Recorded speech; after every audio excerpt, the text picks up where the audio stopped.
The story begins with Sharon, a 45-year-old widow, grappling with the brutal loss of her husband, who was mysteriously stabbed to death on his way home. Months have passed, but the killer remains unidentified. Sharon is heartbroken, struggling with grief while trying to stay strong for her son, Anthony. Life has lost its spark, and loneliness consumes her. Despite the emotional toll, Sharon continues working and raising Anthony, who's also reeling from his father's death. Sharon's only comfort is a longtime friend who's now a police officer investigating the case. He reassures her that justice will be served. Although he has feelings for Sharon, she sees him strictly as a friend from childhood. Meanwhile, Anthony has just started college. Quiet and shy, he finds it hard to fit in. One day, when a fellow student begins harassing him, a confident and charismatic 19-year-old named Dylan steps in. His presence alone is enough to send the bully away. Dylan, popular and charming, quickly becomes someone everyone admires. Anthony is drawn to him, but wonders why a guy like Dylan would help him. Anthony has also developed feelings for a girl at college, but lacks the courage to speak to her. Observing this, Dylan casually approaches the girl and introduces her to Anthony, helping him break the ice. Later, in the locker room, Anthony asks Dylan why he's being so generous. Dylan replies that he too grew up without a father. His dad died by suicide and now lives with his uncle. He says he understands the pain of loss, which forms a bond between them. The two become fast friends. One day, Anthony brings Dylan home and introduces him to his mother. Sharon notices Dylan giving her unsettling looks, but doesn't think much of it. Anthony then informs her he's throwing a pool party at their home with his classmates. That night, the house is full of laughter and splashes. Sharon is happy to see her son smiling again. The girl Anthony likes has also come, and he's talking to her confidently. But Dylan's lingering stares at Sharon go unnoticed by others. At one point, Dylan sneaks into Sharon's room shirtless and examines a family photo. Sharon walks in and catches him off guard. Dylan explains he got lost looking for the bathroom, then shifts the conversation by opening up about his late father. Sharon, touched by his vulnerability, softens toward him. He thanks her for the party and leaves the room. Later, Dylan learns that Sharon plans to sell their second house, which her husband had gifted them. The place is filled with painful memories. Dylan expresses interest, claiming his uncle might want to buy it. Sharon shows him around, and during their conversation, an unexpected chemistry brews between them. Meanwhile, Dylan helps Anthony even further. He gives him the girl's phone number, and Anthony begins to feel like he's finally found a true friend. Dylan starts visiting their home more often, and even Sharon begins to enjoy his presence. Then one day, while at work, Sharon receives a disturbing anonymous email referencing a past affair.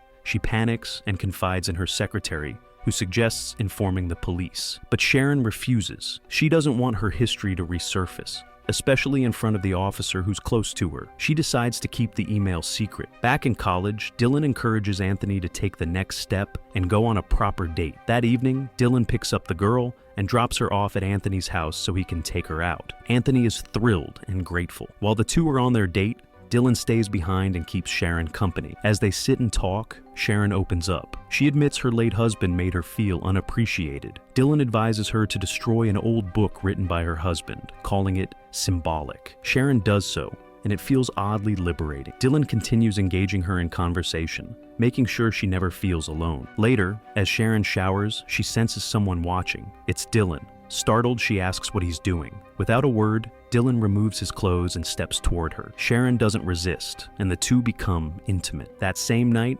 Anthony and the girl share a kiss during their date. He drops her off and returns home, giddy. He tells Dylan how perfect the evening was, and Dylan smiles before driving away. But when Dylan reaches his place, we see the truth. He doesn't live a lavish life. His lifestyle is fake. The car is borrowed, and he's been sending the anonymous emails to Sharon all along. Befriending Anthony was never random. It was part of a long, calculated plan. The next day at college, a boy mocks Anthony's girlfriend and asks, "You're really dating Anthony?" She doesn't respond, so he adds, "His friend Dylan isn't who you think he is. If you don't believe me, check the file in his office." Meanwhile, Sharon receives a message from Dylan, asking to meet again at her other house. That night, she drives over, and the moment she arrives, they begin kissing passionately. Unbeknownst to them, someone is parked nearby, secretly recording the scene. The two move inside, kissing as they go, unaware they're being watched. The next day at school, Anthony's girlfriend shows him the video. His mother and Dylan kissing. She tells him, "I trusted Dylan, but something felt off. I went through his file and found out he's 21 and dropped out of college long ago. Then, he invited me to the house, just so I'd witness the two of them together." Shocked and speechless, Anthony walks away. The girl starts to leave too, but Dylan intercepts her, snatches her phone, and transfers the video to his own device. Furious, she grabs her phone back and storms off, while Dylan silently follows behind. Meanwhile, Sharon is at home with her assistant when she sees that the video of her and Dylan has been uploaded online. Just then, the doorbell rings. Her police officer friend enters with heavy news.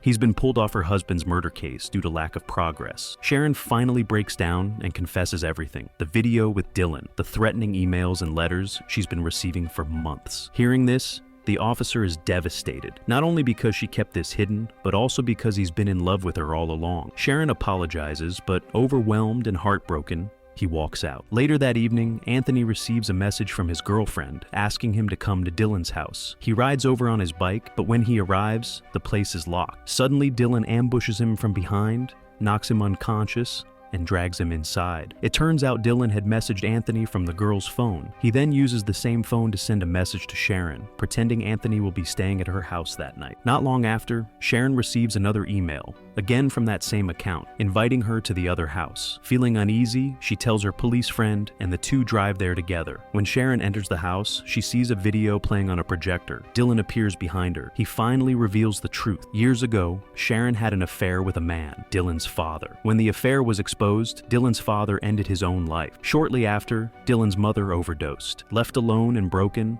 Dylan blamed Sharon for destroying his family. Everything, befriending Anthony, seducing Sharon, was part of a plan he'd waited years to carry out. Then Dylan pulls out a knife and tells Sharon it's the same one he used to kill her husband. The same knife his father used on himself. He presses it into her hand and demands she end her life the same way. He even threatens Anthony, saying if she doesn't do it, her son will die. Terrified, Sharon suddenly stabs Dylan in the leg and escapes. The officer arrives, and Sharon quickly explains everything. He grabs his gun and starts searching the house, but Dylan has vanished. They rush to Dylan's home, only to find it empty. Then, they begin scouring the nearby forest. Deep within the woods, Anthony and his girlfriend are tied to a tree. With great effort, they manage to break free. At the same time, Sharon and the officer press forward, but the officer soon collapses from exhaustion. Suddenly, Dylan appears and stabs him, stealing his gun. He turns it on Sharon, but before he can fire, Anthony rushes in, placing himself between them. Dylan screams, blaming Sharon for his father's death.